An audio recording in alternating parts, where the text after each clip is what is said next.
Hello guys! Ayan, back workout ulit tayo mga kaibigan. Ayan, nakikita nyo. Sa likod, lahat ang tama niyang ginagawa natin ngayon. Back. Ayan.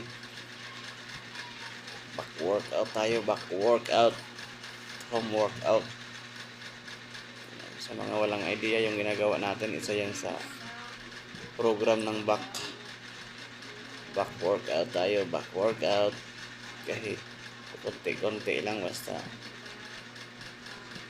may ginagawa tayo. Ayan, may resulta yan. Ito paano, sabayan natin ng konting piga para masanay tayo ba.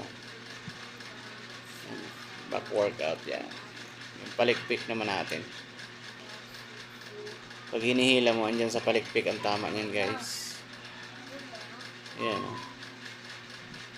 Ayan, dapat pag hinihila mo siya guys, damdam mo yung tama kung saan siya, saan yung target mo, kailangan doon yung tama niya. Kabilaan yan, kung ilan yung bilang sa kabila, ganon din sa kabila para pantay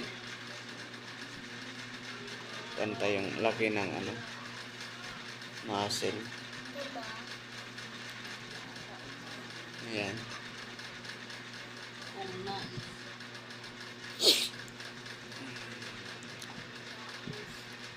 back workout. Ayan, back pa rin yan guys, tama yan. Binabanat niya pataas yung upper back workout.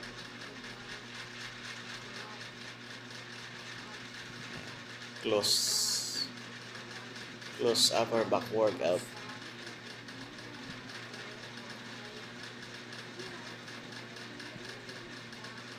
Sa mga beginner dyan, at least kahit pa paano may idea kayo kung paano gagawin yung isa sa program ng back.